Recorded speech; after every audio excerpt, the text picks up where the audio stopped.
रिमझिम की सास शिवजी की बहुत बड़ी भक्त थी। रिमझिम की शादी को अभी कुछ ही दिन हुए थे। फिर एक दिन रिमझिम की सास रिमझिम से बोलती है, बेटा मैं भगवान शिव से रोज प्रार्थना करती हूँ कि वो तुझे अति शीघ्र गर्भवती कर दे, उसके बाद मैं तेरे साथ गंगा नहाने चलूंगी। हाँ माँ जी, आप भी ना पता नहीं कैसी कैसी बातों पर विश्वास करती हो। मुझे तो किसी भी चीज का विश्वास ही नहीं होता। वैसे भी जब गर्भवती होना होगा तो हो ही जाऊंगी, उसमें भगवान शिव क्या करेंगे। बेटा तू भगवान को नहीं मानती तो कोई बात नहीं, लेकिन भगवान के बारे में ऐसी बातें करना अच्छी बात नहीं होती। भगवान होते हैं और उनकी शक्ति भी बड़े से बड़े दुख को टाल देती है। उनकी शक्ति सारे जगत को चलाती है। माँ जी, आपका मानना है तो मैं आपको कुछ नहीं कहती, पर आपको तो मालूम है मैं इन सब चीजों पर विश्वास नहीं करती हूँ। हाँ बेटा, अगर तू नहीं मानती तो कोई बात नहीं, बस मेरे लिए ये प्रसाद खा ले बेटा, भगवान शिव के मंदिर का है। नहीं माँ जी, मुझे इसकी कोई जरूरत नहीं है, इसे आप ही रख लीजिए। वैसे भी भगवान को मैं नहीं मानती और मीठा मुझे पसंद नहीं है। तभी वहाँ रिमझिम का पति आ जाता है। अरे दोनों सास बहू में क्या बातें चल रही हैं? कोई हमें भी तो बताए। बेटा तुझे क्या बताऊं, बहू का भगवान पर जरा भी विश्वास नहीं है, इसे भगवान शिव पर भी विश्वास नहीं है। मुझे इससे भी कोई आपत्ति नहीं है, लेकिन ये भगवान के प्रसाद को खाने से मना कर रही है, ये तो गलत बात है। रिमझिम, ऐसा नहीं करते। अगर माँ श्रद्धा से प्रसाद लाई है तो तुम्हें ग्रहण करना चाहिए। भगवान सच में होते हैं और उनकी कृपा दृष्टि हम पे बनी रहती है हमेशा। देखो आज उनकी वजह से ही मैं एक अच्छी नौकरी कर रहा हूँ, वरना मैंने डिग्री करने के बाद दर दर की ठोकरें खाई। माँ ने भगवान शिव की आराधना की, तब जाकर कहीं मेरी अच्छी नौकरी लगी है। अरे आप कैसी बातों पर विश्वास करते हैं? ये सब आपकी मेहनत का फल है। अगर आप अच्छी डिग्री ना करते तो भला कौन आपको नौकरी देता? ये सब आपकी मेहनत ही है कि आज आप एक अच्छी नौकरी पर हो। रिमझिम चलो ठीक है, मत मानो तुम हमारी बात, लेकिन माँ को ऐसे परेशान मत करो, उनकी श्रद्धा से मत खेलो, प्रसाद खा लो। चलो अब आप कह ही रहे हो तो प्रसाद खा ही लेती हूँ, लेकिन मुझे पूजा करने के लिए बिल्कुल मत कहना, क्योंकि मैं पूजा पर विश्वास नहीं करती हूँ। चलो कोई बात नहीं बेटा, मैं तुम्हें कभी पूजा के लिए नहीं कहूँगी। फिर कुछ दिनों बाद रिमझिम गर्भवती हो जाती है तो वो अपनी सास से कहती है, माँ आपके लिए एक बहुत अच्छी खबर है, मैं पेट से हूँ, आपका सपना सच होने वाला है। ये सुनते ही सास बहुत खुश हो जाती है। भगवान तेरा लाख लाख शुक्रिया, आखिर तूने मेरी अरदास सुन ही ली। अब हम सब कुछ दिनों बाद गंगा स्नान करने जाएंगे। हाँ नहीं माँ जी, इस हालत में मुझे कहीं भी नहीं जाना चाहिए। मेरे डॉक्टर ने मुझे साफ तौर पर बोला था कि मुझे शुरू के महीनों में कहीं नहीं जाना है। मेरी बच्ची, भगवान डॉक्टर से बढ़कर होते हैं क्या? वो जो चाहते हैं उसे कर देते हैं, उनकी इच्छा से ही सब होता है, तो तू चिंता मत कर।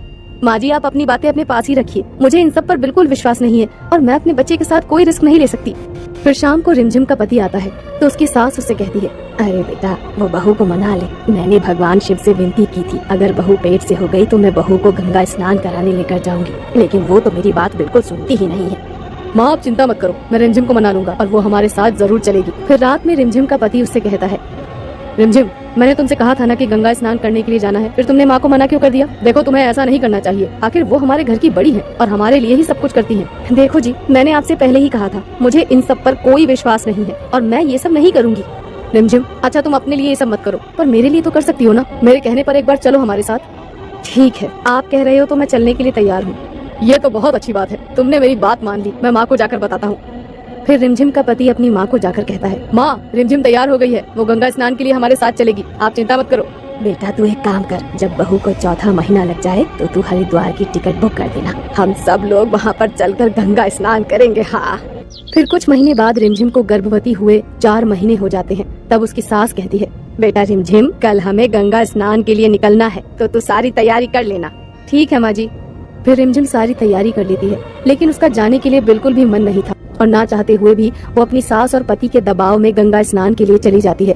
वो स्नान करने के लिए गंगा में उतरते ही है, तभी वहाँ बहुत तेज बारिश होने लगती है और पानी में उथल पुथल होने लगती है। रिमझिम कहती है, देखो मैंने तुम लोगों को पहले ही मना किया था ना कि मुझे इन सब पर विश्वास नहीं है। तुम्हारी मूर्खता की वजह से आज मैं और मेरा बच्चा संकट में आ गए हैं। चारों तरफ देखिए बाढ़ आने वाली है, अब हम कहाँ जाएंगे? हे भगवान, मेरी आस्था का इस तरह से मजाक ना बनाओ। मैंने तुम्हारी कितनी श्रद्धा से पूजा की है, क्या तुम मुझे उसका ये फल दे रहे हो कि मेरी बहू मुझे झूठी ठहरा रही है कि भगवान होते ही नहीं है? तभी वहाँ बाढ़ आ जाती है और देखते ही देखते रिमझिम बाढ़ के पानी में बहने लगती है। तो रिमझिम डरते हुए बोलती है, बचाओ, कोई है, बचाओ मुझे। रिमझिम बाढ़ में बहती हुई बहुत दूर जा चुकी थी। अब उसके पास ना उसकी सास थी और ना ही उसका पति। उसे सिर्फ अपने गर्भ में पल रहे बच्चे की फिक्र होने लगी, पर उसके पास कोई रास्ता नहीं था। तब रिमझिम अपनी आंखें बंद करती है और बाढ़ में डूबती हुई कहती है, हे भगवान मुझे और मेरे बच्चे को बचा लो। हे गंगे मैया, मैं तो तुम्हारी शरण में आई थी, मैं आप पर विश्वास नहीं करती, पर इसमें मेरे बच्चे का क्या कसूर था? ये तो निर्दोष है ना, हमें बचा लो। इतना कहकर वो रोने लग जाती है। तब गंगे मैया उसकी बात सुनती है और एक मछुआरन के रूप में वहाँ पर आ जाती है और नदी में तैरने लगती है और बाढ़ में डूबती हुई रिमझिम का हाथ पकड़कर उसे अपने साथ लेकर ऊपर आ जाती है। तब रिमझिम कहती है, तुम कौन हो और तुम मेरी मदद क्यों कर रही हो? प्लीज, मैं गर्भवती हूँ, मेरे बच्चे को बचा लो। बेटा चिंता मत करो, मैं तुम्हें बाहर निकाल लूंगी, मुझे तैरना आता है। और गंगे मैया मछुआरन के रूप में ही रिमझिम को बाढ़ से बाहर निकाल लेती है और उसके बाद वो उससे कहती है, बेटा तुम भगवान पर विश्वास नहीं करते, लेकिन आज संकट में तुम्हें वही याद आए, मुझे तुम्हारे पास उन्होंने ही भेजा था। ये सब भगवान की कृपा है कि अंत समय में उन्होंने मुझे तुम्हारे पास भेज दिया। तब तक रिमझिम की सास और उसका पति वहाँ पर आ जाते हैं और उसकी सास उससे कहती है, आपका बहुत बहुत धन्यवाद, आपने मेरी बहू और उसके होने वाले बच्चे की रक्षा की। अरे नहीं नहीं, ये तो मेरा कर्तव्य था। आखिर मैं भगवान शिव की आस्था का मजाक नहीं बनने दे सकती थी और भगवान शिव का भी आदेश था कि तुम्हारी बहू को भगवान पर विश्वास हो जाए। मछुआरन की ऐसी बात सुनकर रिमझिम की सास सोचती ही रहती है, आखिर इस औरत को कैसे पता चला कि हमारे घर में क्या हुआ है। तभी देखते ही देखते मछुआरन पानी बनकर गंगा में मिल जाती है तो सास की आंखों में खुशी के आंसू आ जाते हैं। जय गंगा मैया की, देखा बहू, भगवान हमारी रक्षा करते हैं। ये मछुआरन कोई और नहीं थी बल्कि साक्षात गंगे मैया थी, जिन्होंने मछुआरन बनकर तेरी रक्षा की। अब तो तुझे भगवान पर विश्वास हो गया ना? माँ जी, मुझे आप पर भी और आपकी भक्ति पर भी विश्वास हो गया है। आज से मैं भी भगवान शिव की आराधना करूंगी, साथ ही गंगे मैया की भी पूजा करूंगी, जिन्होंने मछुआरन बनकर मेरी रक्षा की। उस दिन के बाद से रिमझिम और उसकी सास दोनों मिलकर भगवान शिव और गंगा मैया की पूजा करने लगे। पायल हंसते हुए घर में घुसी और चिल्ला चिल्ला कर कहने लगी, ये देखिए माँ जी क्या लाई हो। पायल हाथ में एक बहुत बड़ी मछली पकड़े हुए थी। ये देखकर उसकी सास कौशल्या ने कहा, ये क्या इतनी बड़ी मछली, ये तुम्हें कहाँ से मिली बहू? बाजार में उधर से आ रही थी, इसलिए सोचा कि लेते चलो। पूरे 2 किलो की है ये मछली, जल्दी से रसोई में ले जाओ, इसकी बू से मुझे उल्टी आ जाएगी अभी। लेकिन रसोई में न ले जाकर पायल कौशल्या को उस मछली से डराने लगी। वो कौशल्या के सामने मछली को ले जाने लगी और कहने लगी, पकड़िए ना माँ जी एक बार पकड़िए ना, एक बार हाथ में लेकर तो देखिए। छी छी छी, इसे दूर ले जाओ बहू, दूर ले जाओ। पायल हंसते हुए रसोई में चली गई। कौशल्या अपने ही मन में कहने लगी, ये बहू भी ना हद कर देती है, मछली के बिना एक दिन नहीं गुजार सकती है, पता नहीं सावन के महीने में क्या करेगी। पायल बंगाली है, इसीलिए उसे मछली खाने का बहुत शौक है। शौक क्या, मछली के बिना वो खाना खा ही नहीं सकती है। कौशल्या का पति पायल के पिता के दोस्त थे। उधर पायल का जन्म हुआ और इधर कौशल्या ने आकाश को जन्म दिया। उसी वक्त पायल के पिता ने कौशल्या के पति से कहा था, तेरा बेटा हुआ है और मेरी बेटी, वादा कर मेरी बेटी को तू बहू बनाकर घर ले जाएगा। ये सुनकर कौशल्या के पति ने कहा, हाँ हाँ वादा करता हूँ, तेरी बेटी ही बनेगी मेरे घर की बहू। लेकिन उसके कुछ ही सालों बाद कौशल्या के पति का देहांत हो गया। पायल और आकाश बड़े होने लगे। दोनों एक दूसरे के अच्छे दोस्त बन गए। दोनों एक साथ कॉलेज में पढ़ने लगे और एक दूसरे से प्यार भी कर बैठे। एक दिन कॉलेज के बाहर एक पार्क में दोनों बैठे हुए थे। पायल और आकाश एक दूसरे के बहुत करीब थे। दोनों एक दूसरे की आंखों में देख रहे थे। इतने में आकाश ने कहा, अरे पायल, तुम्हारी मुझसे अजीब सी बू आ रही है, क्या खाया है तुमने? मछली खाया है और क्या। मछली, इसीलिए तो ऐसी बू आ रही है। बदबू नहीं, खुशबू है ये। अगर मुझसे शादी करना चाहते हो तो तुम्हें इस बू की आदत डालनी पड़ेगी, नहीं तो भूल जाओ मुझे तुम। ये क्या बात हुई? तुम मेरे लिए मछली खाना नहीं छोड़ सकती, लेकिन मछली खाने के लिए तुम मुझे छोड़ सकती हो। और नहीं तो क्या, मछली के बिना मैं चावल खा ही नहीं सकती। मछली ही सब कुछ है मेरे लिए। उधर कौशल्या भी पायल को पसंद करती थी। कॉलेज खत्म होते ही आकाश ने अपनी माँ से शादी के बारे में कहा। माँ, मैं और पायल एक दूसरे से प्यार करते हैं, हम दोनों शादी करना चाहते हैं माँ।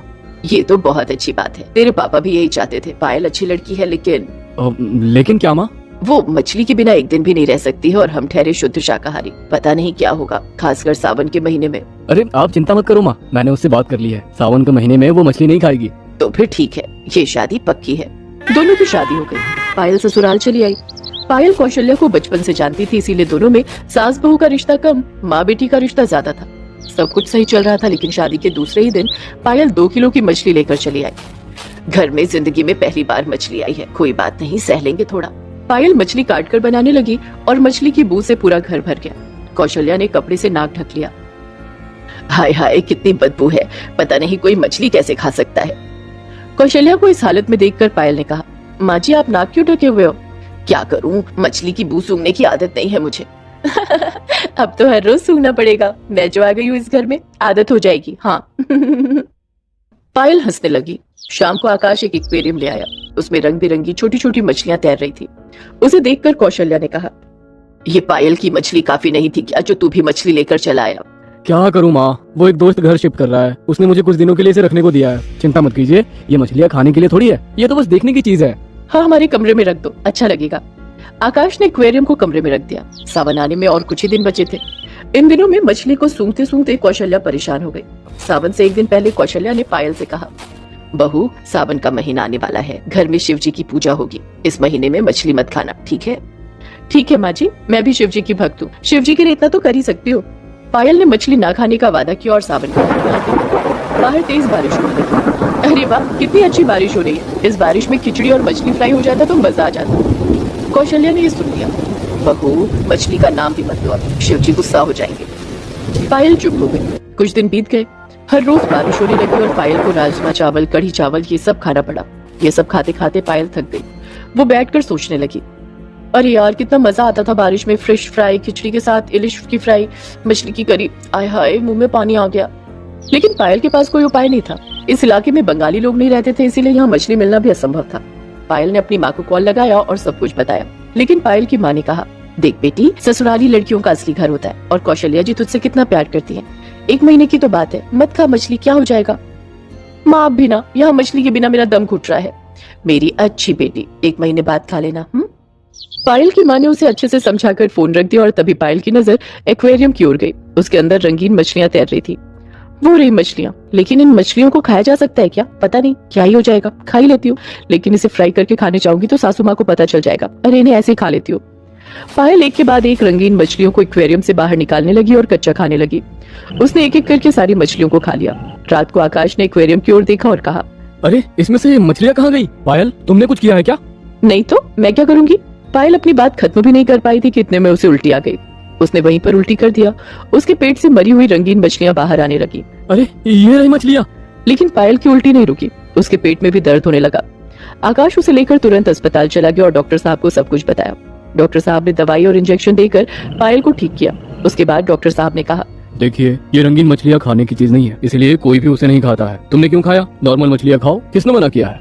नहीं डॉक्टर साहब, मछलियों से मेरा प्यार उठ चुका है। मछलियों की बू जैसे मेरे नाक से अभी भी लगी हुई है। मैं और मछली नहीं खाऊंगी। इसके बाद से पायल को मछलियों से नफरत हो गई। उसने और कभी मछलियों की तरफ देखा भी नहीं। घर में मछली आनी बंद हो गई, इसलिए कौशल्या भी खुश हो गई। सावन के महीने में मछली खाने के लिए शिव जी ने पायल को सजा दी। इसीलिए कहते हैं दोस्तों, धार्मिक नियमों का पालन करना चाहिए।